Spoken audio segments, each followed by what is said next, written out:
This is InvestTalk. Independent thinking, shared success.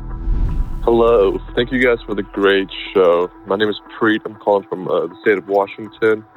Calling in regards to stock ticker AMRC. I have a half position in it, so I would love to get your guys' opinion on it. Thank you again for the great show. Bye. AMRC is Ameresco Inc. Ameresco Inc. is a clean tech integrator and renewable energy asset developer, owner, and operator. They specialize in energy efficient and renewable energy solutions for businesses pretty much through North America and through Europe as well. Now, they've had a rough past year, down 52% in the past 52 weeks, down 60% over the past 3 months.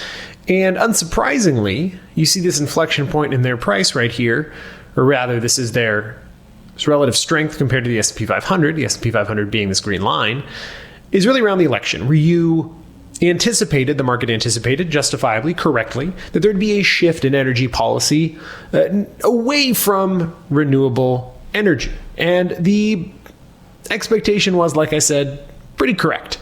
And so this led to a drawdown in their price, which, for what it's worth, increased, at least for the first quarter of this year, insider purchasing transactions.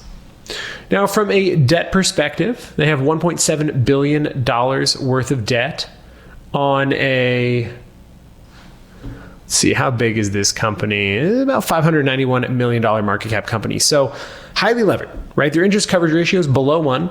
It's about 0.01 right now. It was 3.23 in 2020, but their earnings are not really covering their debt costs at the moment.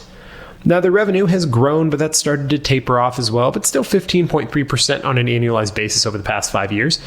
And let's look at their margins. Well, their margins are falling. From 2022, it's a slow downward slide in terms of profit margins. You see this peak right here in 2021, about 5.8%, and it's not projected to get better, sliding down again.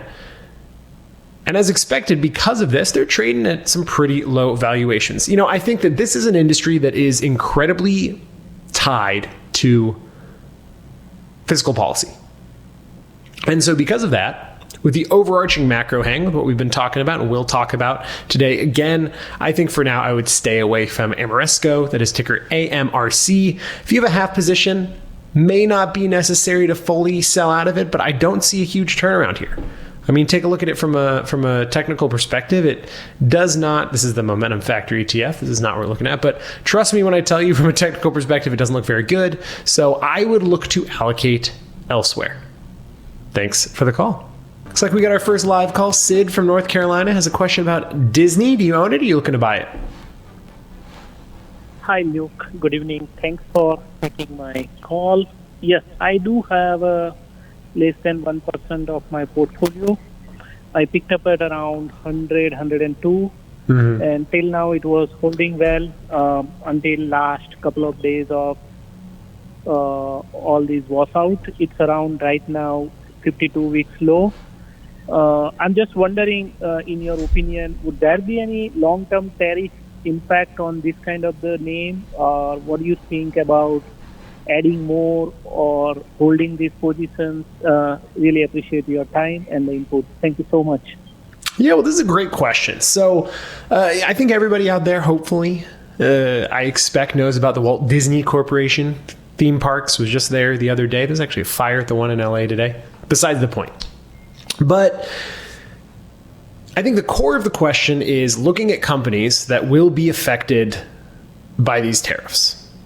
And when you think about Disney, historically Disney is a theme park company, they're a production company, and it's all centered around selling you things, right? You're walking through Disneyland, if you've ever been to Disneyland or Disney World, you're from North Carolina, Sid, and there are toys everywhere, clothes everywhere, and each ride exists to just sell you things. They are a retailer. And so should these tariffs stay in place, which hopefully they do not, and we'll get into that in a little bit, should these tariffs stay in place, their costs are going to rise. Consumers' costs are going to rise. Tariffs are a tax on consumers. And so what are they going to do? Less vacationing, less buying of these toys, because the entire point of the theme park is just to sell you more toys that are made outside of the United States. And so companies like Disney, again, should they stay in place, will be affected greatly down the line. Now, it's down about 14.7% over the past 5 days. It was holding pretty strong before all this mess started.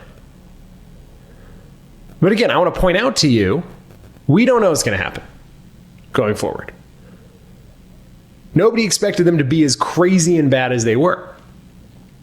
Should they hold, though, these are the exact type of companies that you would probably not want to be in. Thanks for the call. This show's about answering your questions, so let's get to this one, or at least start it before the break. It's on ticker GFL. It says, "Hi, Luke and Justin. What I really like is that you include in your analysis how current events might affect companies. It gives us a better understanding of things. Speaking of analysis, what are your thoughts on GFL Environmental?" Let's pull that up right here on the old FactSet. GFL Environmental is a Canadian-based company offering non-hazardous solid waste management and environmental services across Canada and the United States. Down about 6% today. About 53% of its business comes to the United States. 25% of its business comes from Canada. It is a $28 billion, this could actually be 28 billion Canadian dollar market cap company. And over the past couple months, they've been focused on one thing that I do like, and that is debt reduction. And that's because their debt is massive at this point, approaching $10 billion, again, Canadian dollars. So not crazy large as you've seen in some companies, but still pretty substantial debt relative to the size of this company. At the same time, revenue, kind of all over the place, right? They have solid growth going into 2024, but revenue is projected to fall this year. Margins all over the place as well. PDE, 77 times. And so, yeah, you've seen good growth, but at the same time, this is a company in Canada deriving more than half of its revenue from the United States. Trade tensions abound, profitability all over the place. I think for now, I wouldn't buy into GFL Environmental. I don't really like the macro picture and how it may affect this company that's honestly currently priced pretty high. Thanks for watching. Let's go to James in New York. There's a question about tariffs. How can we help you, James? Yeah, so I was just listening to yesterday's sobering edition of the show, and I thought it was very well done, but I just wanted to know, like, how do you gentlemen handle a situation like this, that you manage these accounts with all of these positions? Do you just hold those positions for the near term and reevaluate sometime later? Do you do nothing? Do you, what is the standard operating procedure in an event like this? Yeah, that's a great question, because I think that kind of helps to inform you guys as well on how you can handle situations like this. Obviously, it would have been more helpful to maybe talk about it before the calamity. But either way, in the lead up to the announcement, we were starting to raise cash levels. And that's because you have heightened downside risk, right? And so that works both ways. If you have cash and you're holding on to cash and it was lighter than the market had anticipated, well, then you'd be trailing in return as well. We just felt that there was a little bit more downside risk. Not as much as we've seen now. I mean, nobody anticipated tariffs at these levels. And so as these are happening, right, some of the worst things you can do is start to panic sell things. Because generally speaking, there are reasons why you're holding names. Now, there are some names that you do want to sell out of, right? Some of those retail names that we've been talking about that certainly were hit harder than others for reasons that I think we all understand. And so if there's a good reason for selling out of a name, that's not panic selling. But liquidating your whole portfolio is not really the thing to do. And so for our clients, and what you should do for yourselves as well, is kind of think in the long term. I had this discussion in the office yesterday when, we were talking about, okay, well, when we get back to where the market was, eventually at some point down the road, how can you really judge the negative effect of these things should they stay in place? And the point is that over the long period of time, markets through it all have appreciated over time. What is lost, though, is where you could have been, right? And so if you have a long time horizon, the best thing you can do is to continue to hold on to those names that you hold for reasons that are still valid in a new world of tariffs. while selling out of those names that no longer make any sense anymore because of the new realities. And for us, that means holding on to elevated cash levels for a little bit longer. And when we feel comfortable, starting to reinvest in the market. So that's kind of different from liquidating. There's a difference between panic selling and selling for something that makes sense. I hope that helps out a little bit. Thanks for the call. Hi there, Duncan from New York. Thank you for all that you do. Just wanted to give two quick questions. One, stock ticker WDB, Warner Bros. Had it in my retirement account, and just thinking about, I'm at a loss of it, probably like negative 20%, looking just to take my losses. So just looking for an answer. And now, since everything is red, all stocks are on sale, I'm thinking about putting in a little bit more money. Do you think the stock market will go any lower within the next couple of weeks and or months just because of everything that's going on? So I do have a little extra cash that I'm willing to kind of put in. I'm 36 years old, have no kids, single, but I definitely want to build my financial stability. So just looking to see if I should really start kicking in, adding a little bit more onto my portfolio, to spend a little bit more. Thank you for all that you do, and have a great day. Bye. Warner Brothers Discovery, it's ticker WBD, is a media and entertainment company, and they've had a pretty rough year. Down 24% year to date, down 3% though on the 1 year, down 11.9% today alone. From a debt perspective, they have $43 billion worth of debt on a $23 billion market cap company. So way too much debt for their size. Their interest coverage ratio was negative. It is now pretty much rounded to zero, so barely positive. They're losing money. They have been losing money. They did, and I'm at a loss for words. In my opinion, what was the dumbest rebrand in the history of history, when they went from HBO Go to HBO Max and then down to Max. Absolutely 0 sense at all whatsoever. They took a brand that was synonymous with excellent television and they got rid of the 3 letters that made that brand.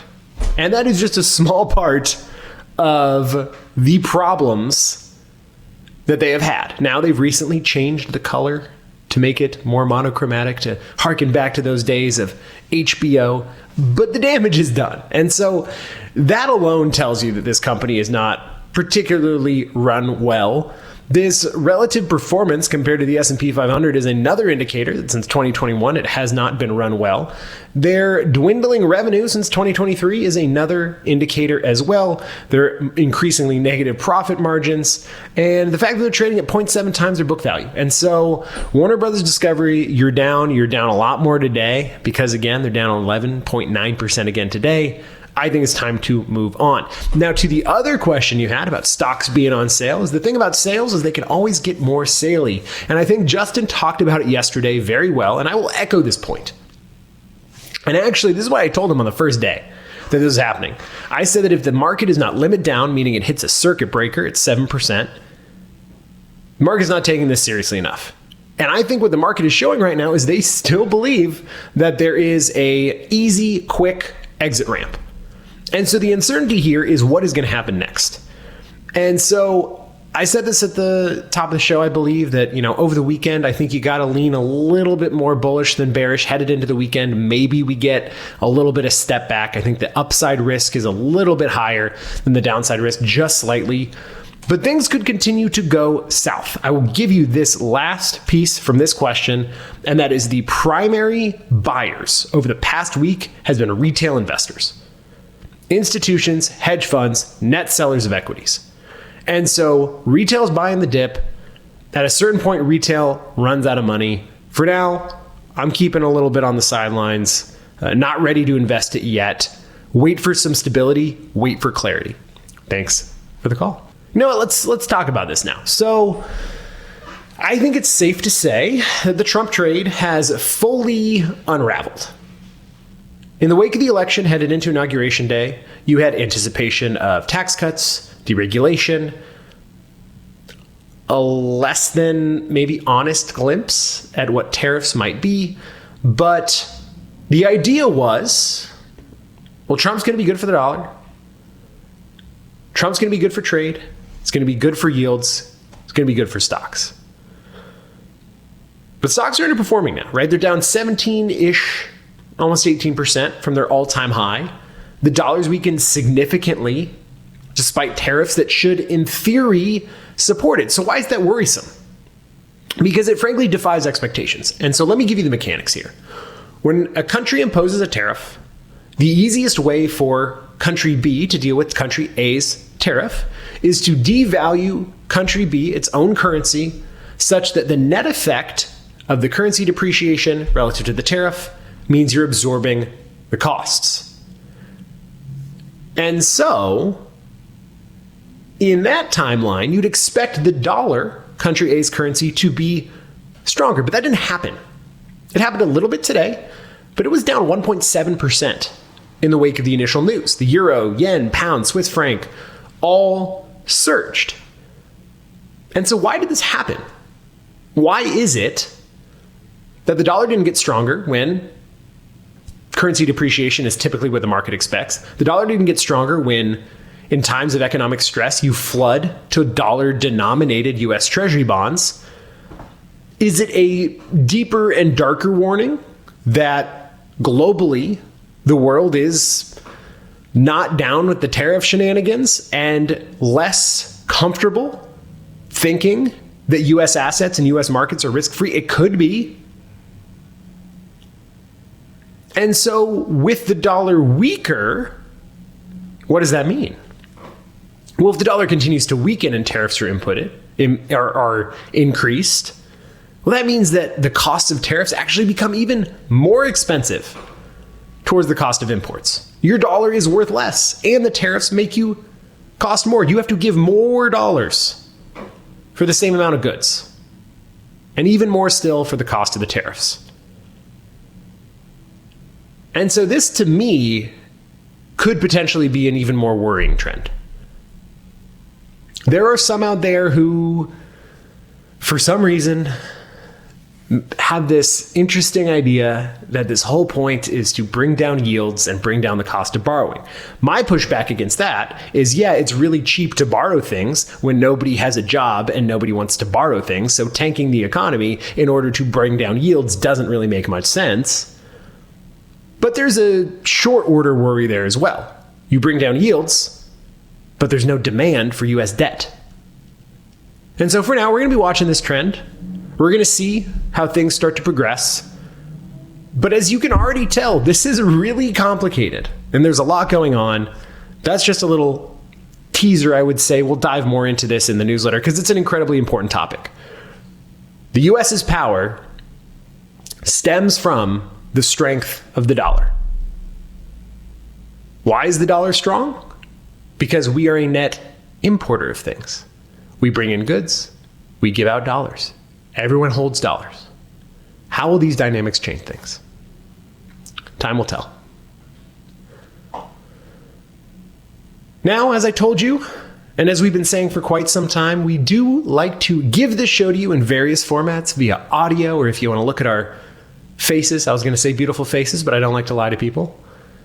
And so if you're over there on YouTube, you can leave a question, but also if you're kind enough to leave us a review, you can leave a question there as well. And so let's get to this one right now from Randall, 1951. And it's a question about ticker K. One of the easiest tickers to remember, I would say. Ticker K, Kellanova. And it says, Kellanova has done well for me, but is it time to sell? And I think that is a great question. And the reason why that is a great question is because that is something that I think a lot of people struggle with, right? Everybody knows when they like an entry, but nobody quite knows when they like an exit. And there's an inherent bias to these things as well. People tend to hold on to losers longer than they should and sell winners before they should.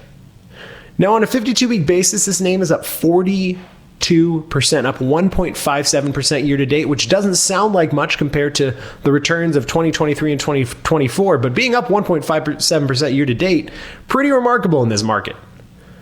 Now, it is a $20 billion market cap company, and it is a global food company known for its portfolio of snack, convenience foods, including some of my favorites, Pringles, Cheez-Its, and Pop-Tarts. I don't eat them anymore, but boy, do I love them.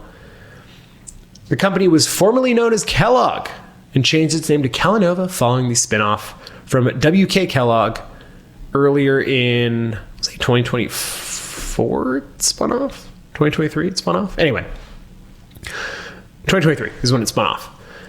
And so, I think that you do have competing things here, right? This is a global brand.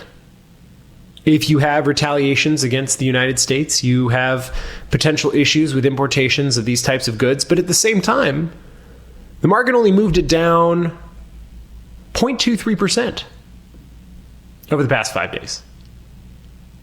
0.23%. Now, initially, it had a big drop down to 82 from 82.6, so not really that big of a drop.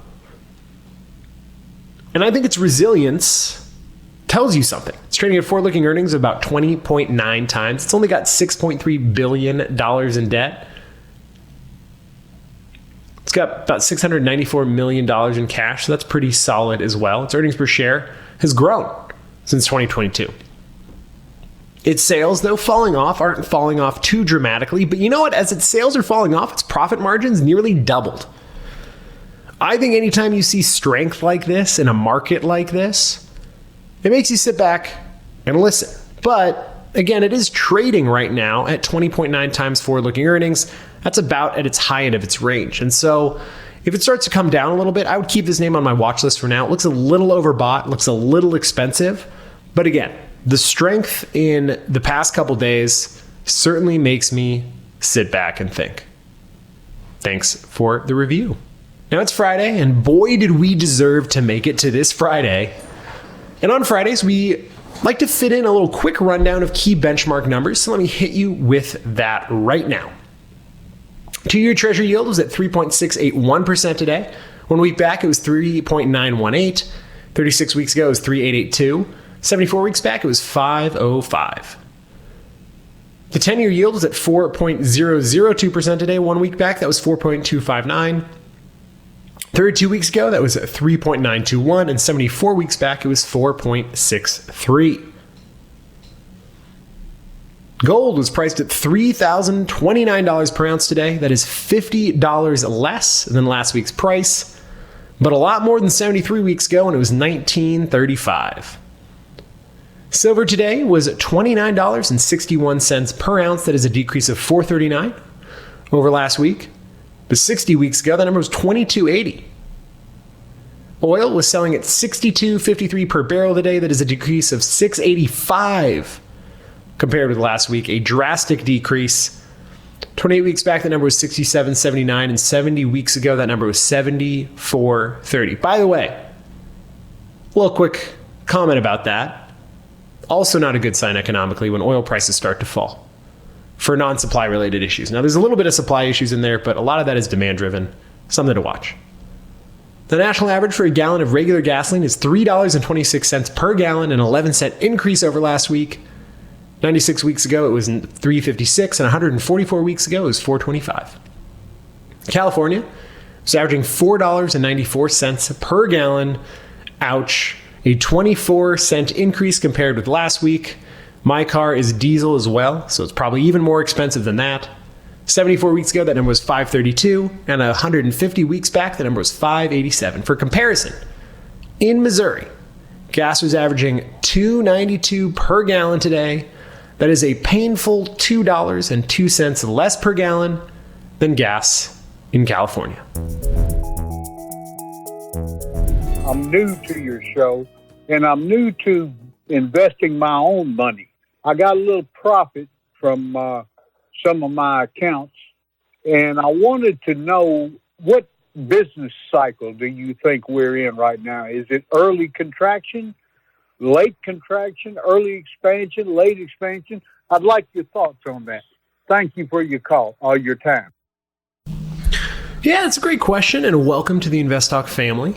You know, I think that it's often difficult to say where you are now. It's easier to say where you were 6 months ago. I would say that Generally speaking, we're probably moving into early contraction. You can see it. You can see companies starting to lay people off. You can see a little bit of downward movement in forward-looking guidance, consumer spending starting to taper off a little bit. That was even before the catastrophe that was this week. And so, yeah, I think generally speaking, we're probably in the early parts of a contraction that may be solidified with a lot of this uncertainty that we're seeing. I mean, you're looking at JP Morgan raising its recession expectation from 40 to 60%. That's a pretty significant increase. Others are doing so as well. So hope that helps. Sorry that it's so doom and gloom over here the past couple of days, but we don't lie to you guys. We give it to you straight. Thanks for the call.